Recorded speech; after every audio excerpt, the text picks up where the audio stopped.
Good morning and welcome to Radio Friends on Wednesday, January the 3rd. We're going to talk about Treasure Island today. I want to introduce you to a couple of nice people here from the Little Theater in Jefferson City. We have Dave Bond, Long John Silver's. Yes, sir. Right? Dave Bond, Long John Silver's, and Evan Backues, and you are? Jim Hawkins. Okay, good to have both of you here from Treasure Island. Tell me about Treasure Island.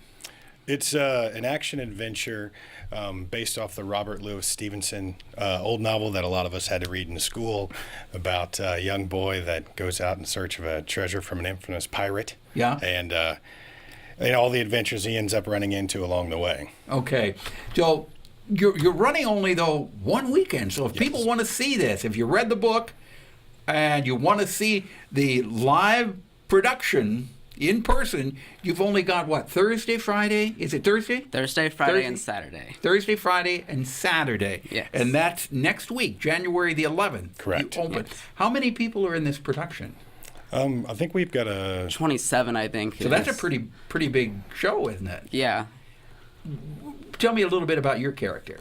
Well, Jim Hawkins is, he's, a 14-year-old boy who just wants to get out of the situation that he's in because his father just died. His father ran an inn, so he's the innkeeper's son, just wants to get out of the inn, go exploring, and through a series of crazy events, he just ends up finding a treasure map and goes on this huge adventure.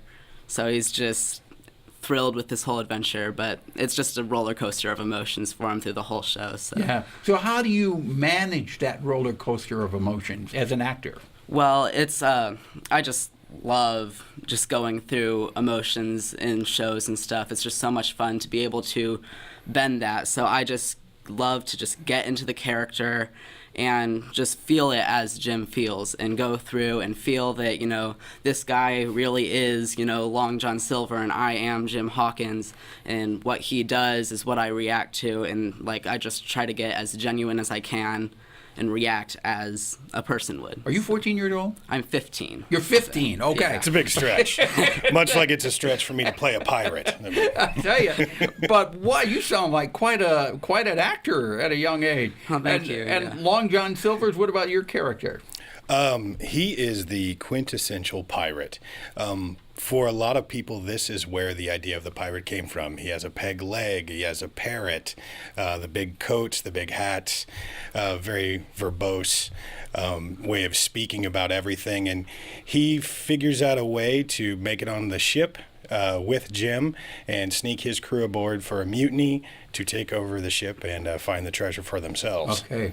So if you want to see Treasure Island, it's at the Little Theater, Jefferson City. It's running Thursday, Friday, Saturday, and Sunday, starting January the 11th, right? Correct. And we will be performing at the Miller Performing Arts. The Miller's Performing Arts, Yes, right? sir. For ticket information?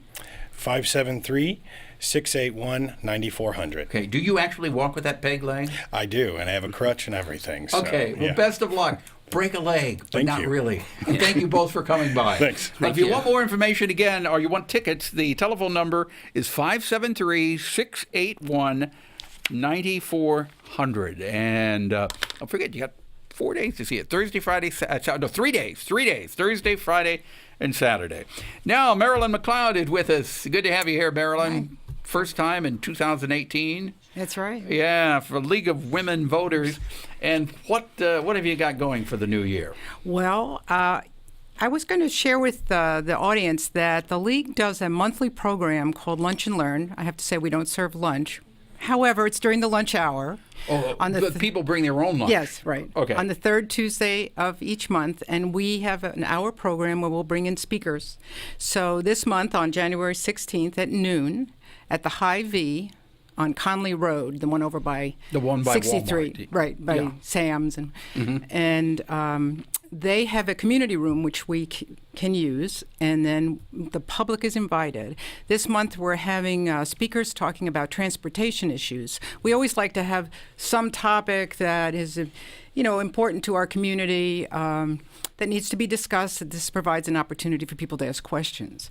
So Councilman Ian Thomas will be there, and Annette Triplett, who is from PEDNET Coalition, and they will be talking about their ideas for improving transportation, because not everybody has a car. And the city is so big now.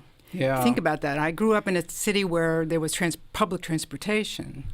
And here, there are many places I think people can't catch a bus. Right. Yeah. But and Columbia has grown so much. I remember when I came to this area almost 50 years now, you could get from one part of Columbia to the other in 10 minutes. Right. Not anymore. Right. Yeah. But so you're going to be talking about transportation. Right. And you have these lunch and learns every month. Every right? month. Okay. Right. What are you looking forward to in 2018 as far as the elections go? Well, we will have our regular February legislative night where we invite our state legislators. So we've done that every year. And then we will have some election forums in March for the April election. Those are local, for example, like school board candidates, that kind of thing. And then we'll be doing voter registration, those kind of things for the 2018 election. So this is 2018, I think, is going to be a pretty interesting year, and it's going to be a very busy year in politics. I would say. Yeah. I have to be a nonpartisan. I know you do. No, I know, and I do too. Yeah. But I think it's going to be a very busy. It's going to be a very interesting year and busy year in politics. As far as the League of Women Voters go, you're out there trying to present, allow people to see both sides of issues all the time, and you invite the elected officials to come and share their voice. Sometimes they accept, and sometimes they don't. Right. And, it gives people a chance to interact on a more informal basis. So a person, for example, we have Councilman Thomas coming. He will present his ideas, and then people can ask questions. And I think that's a really great way to engage the public. Yeah. And we probably should clear up the fact that even though your organization is called the League of Women Voters, you do allow men to join the organization. Absolutely. We have quite a few men now. Do you really? And couples, a lot of couples. Yeah, we welcome anyone now. Okay. The idea originally, obviously, was when women did not have the vote. And we're heading toward the 100th anniversary of women getting the vote. So when did the League of Women Voters, when did the organization actually begin? Yeah.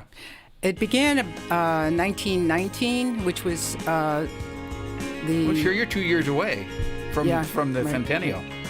Right. And the league started in 1919, but the final approval of the amendment was in 1920. Okay.